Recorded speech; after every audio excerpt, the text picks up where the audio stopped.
আসসালামু আলাইকুম বাইকার্স, আমি নাজমুল বাবু আছি আপনাদের সাথে। আপনারা দেখছেন নাজমুল এক্সপ্রেস। বন্ধুরা, আজকের আলোচনার বিষয় হচ্ছে হিরো এক্সট্রিম 125R। এই বাইকটি বাংলাদেশের বিভিন্ন শোরুম থেকে বিভিন্ন কোয়ালিটির দেয়া হচ্ছে, এই রকম অভিযোগ আমার কাছে এসেছে এবং আমাদের পেজে প্রায় আসছে এবং সারা বাংলাদেশের কথা এটা, এবং এই অভিযোগটি বিশ্বাসযোগ্য বটে। এটি নিয়ে আমি গত 4-5 দিন যাবৎ অবজার্ভ করছি এবং আমার অবজারভেশনে যা এসেছে তা আজকে আমি আপনাদেরকে বলবো। আমার কাছে মোট 5টি পয়েন্ট ধরা খেয়েছে, যে 5টি পয়েন্ট আমার কাছে ডাউট লাগছে। আমার কাছে মনে হচ্ছে যে আসলে হতে পারে, এত মানুষ যেহেতু বলছে, এই বাইকটির কয়েকটা কোয়ালিটি হয়তো তারা বাংলাদেশে নিয়ে আসছে। আমার কাছে এটা একটা ভেদভাব মনে হচ্ছে, যে কারণে আমি আজকে 5টি পয়েন্ট আপনাদেরকে বলবো। যে 5টি পয়েন্ট নিয়ে যখন আপনারা নিজেরা অবজারভেশন করবেন, তখন হয়তো আপনাদের কাছে কিছু প্রশ্নের উত্তর চলে আসবে। আবার এমনও হতে পারে সবই মিথ। তো যাই হোক বন্ধুরা, আজকের আলোচনার বিষয় হচ্ছে এটার বিভিন্ন কোয়ালিটি। বন্ধুরা, আমার বাইকে আমি পেয়েছি এমআরএফ টায়ার। 5টি পয়েন্টের মধ্যে একটি পয়েন্ট হচ্ছে টায়ার। এই বাইকটিতে আমি পেয়েছি এমআরএফ টায়ার এবং অনেকে পেয়েছে এই বাইকটিতে সিএট টায়ার। এখন দুটি টায়ারই ভালো, বাট একটির চেয়ে আরেকটি 350 থেকে 500 টাকার প্রাইস ডিফারেন্ট। সেই হিসাবে সবাই তো আমরা 1,71,000 টাকাই পেমেন্ট করেছি। তাহলে এই 500 টাকার কস্ট কাটিং কেন করা হয়েছে সেটা আমি জানি না। আমি যেহেতু বলেছি এই বাইকটি সম্পর্কে আপনাদেরকে সকল কিছু জানাবো, ভালো মন্দ, সেই হিসাবে কোনো কিছু গোপন রাখার প্রশ্নই আসে না।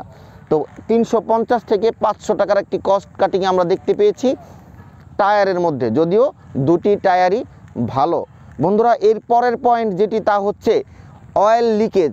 বন্ধুরা, এই বাইকটির অয়েল লিকেজ হচ্ছে, এটা প্রথম দিকে আমার বিশ্বাস হচ্ছিল না। যদিও আমাদের গ্রুপে প্রতিনিয়ত এরকম অনেক পিকচার আসছে, ভিডিও আসছে, ছবি আসছে, সেখানে বলা হচ্ছে এই বাইকটির ইঞ্জিন অয়েলে বিভিন্ন জায়গা দিয়ে লিক করছে।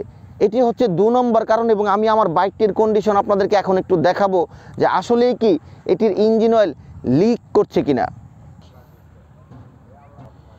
এখানে বলা হচ্ছে যে বিভিন্ন বাইকের ইঞ্জিন লিকেজ প্রবলেম, কিন্তু ভাই আমার বাইকের উপরের হেডে, মাঝখানে গ্যাসকিটে বা ইঞ্জিনের যেই জয়েন্ট আছে, জয়েন্টে কোথাও তিল পরিমাণ অয়েল লিকেজ নেই।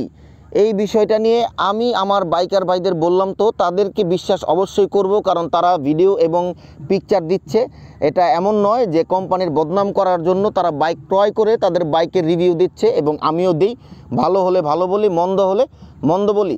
কিন্তু এই বাইকটিতে কোথাও, আমি ওই পাশ দিয়ে দেখাচ্ছি আপনাদেরকে, কোনো রকমের অয়েল লিকেজ দেখা যাচ্ছে না। আপনারা খুব ভালোভাবে দেখুন, আমি একদম কাছ থেকে দেখাচ্ছি। একদম ফ্রেশ নতুন ইঞ্জিন, প্রায় 2 মাস হয়ে গেছে, 2 মাসের প্লাস। এখন আমার মনে হচ্ছে না যে আগামী 6 মাসের মধ্যেও এটার যে লিকেজ প্রবলেমটা আমার আসবে। আমার নাই, আমি হ্যাপি। এখন যাদের সমস্যা তাদের সমস্যা আমি বললাম আমার ভিডিওর মাধ্যমে, এবং সেটা নিয়ে আমার ডাউট যে যেই বাইকগুলোতে এত লো কোয়ালিটির গ্যাসকিট বা জয়েন্ট দেওয়া হয়েছে, সেগুলো কি বাইকের ফুল বাইক কোয়ালিটি কি একই নাকি আলাদা, এটা নিয়ে আমার সন্দেহ আছে। এই গেল 2 নম্বর পয়েন্ট। এখন আসছে 3 নম্বর পয়েন্ট। বন্ধুরা, আমি তো পয়েন্টে বলছি, আপনারা এই ফাঁকে ভিডিওটিতে একটি লাইক করে নিন, ভালো লাগলে সাবস্ক্রাইব করুন। বন্ধুরা, 3 নম্বর পয়েন্ট হচ্ছে বাইকের ফুয়েল ট্যাঙ্কের নাকি চলটা উঠে যাচ্ছে। ফুয়েল ট্যাঙ্কের যে রং, সেটি নাকি 15 দিনের মধ্যেই চলটা মানে রং উঠে যাচ্ছে। আমার বাইকে কি অবস্থা সেটিও আমি আপনাদেরকে একটু দেখাচ্ছি, এবং দেখাতে বিষয়টি নিয়ে আপনাদের সাথে আলোচনা করছি। এখানে দেখতে পাচ্ছেন, এটা আমার বাইকের ফুয়েল ট্যাঙ্ক। এখানে এই যে কালার কোটিংটি দেখতে পাচ্ছেন, এই লেয়ারটা পুরো উঠে গেছে, এবং এই দিক থেকে উঠে গেছে, এদিক থেকে উঠে গেছে, এদিক থেকে উঠে গেছে। এইরকম অনেকগুলো ভিডিও, অনেকগুলো পিকচার গ্রুপে আসছে, এবং বাইকের নাম্বার সহ, যে তারা 15 দিন যাবৎ বাইক ক্রয় করেছে এবং তাদের এইখান থেকে রং একদম উঠে গেছে। কিন্তু আমার বাইকের আমি আরও গভীরভাবে দেখাবো, আমার বাইকের কিন্তু এখানে কোথাও কোনো রকমের সিঙ্গেল সমস্যা আমার কাছে মনে হচ্ছে না। এবং এটার কন্ডিশন দেখে আমার এটাও মনে হচ্ছে না যে 6 মাস বা 1 বছরের মধ্যে এই কোয়ালিটি নষ্ট হয়ে যাবে বলে। কিন্তু তারা এটা কেন বলছে আমি জানি না, তবে আমার কাছে এটা যুক্তিগত না। আমার কাছে মনে হচ্ছে হয়তো তাদের বাইকের অন্য কোনো সমস্যা আছে, আবার সমস্যা থাকতেও পারে, কারণ আমার বাইকার ভাইদের আমি অবিশ্বাস করব এটা হতে পারে না, প্রয়োজনে কোম্পানিকে বিশ্বাস করব না। তো যাই হোক, এটা দেখালাম আপনাদেরকে। বন্ধুরা, 4 নাম্বার পয়েন্ট হচ্ছে এই বাইকটির মাইলেজ, এবং এটা আমার কাছে অনেক বড় পয়েন্ট মনে হচ্ছে।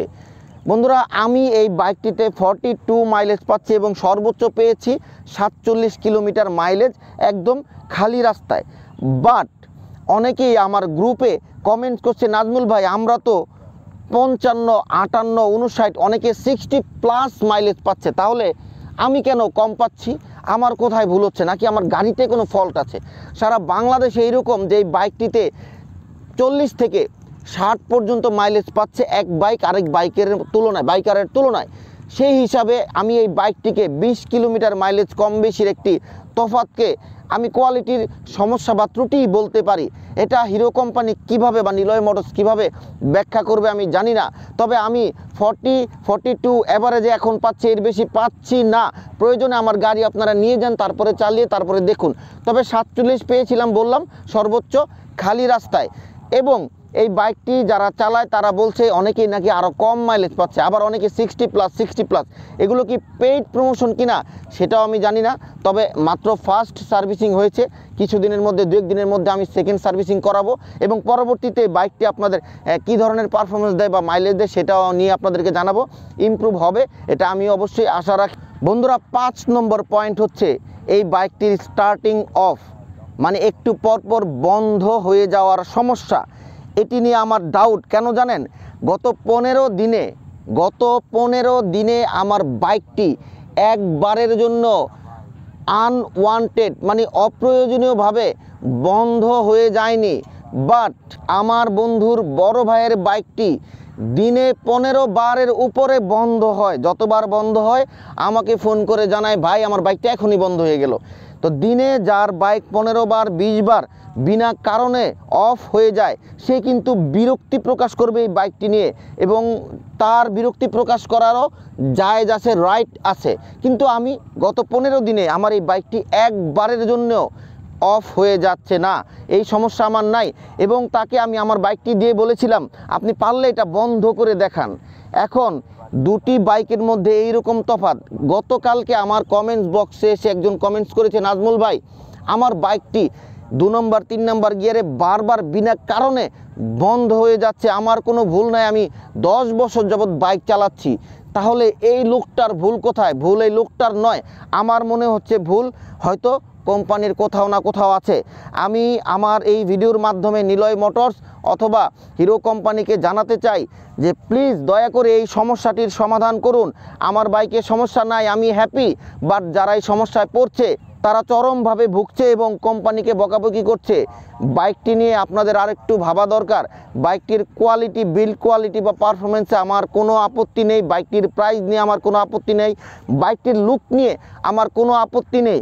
কিন্তু যেই 5টি পয়েন্ট বললাম, এই 5টি পয়েন্ট আপনারা যারা কর্তৃপক্ষ আছেন প্লিজ দয়া করে সমাধান করুন, তাহলে বাইকাররা হ্যাপি থাকবে। আজকের জন্য বিদায় নিচ্ছি। ভালো থাকবেন, সুস্থ থাকবেন, আমার জন্য দোয়া করবেন, আর আমার চ্যানেলটি সাবস্ক্রাইব করে পাশে থাকবেন। খোদা হাফেজ বন্ধুরা, খোদা হাফেজ।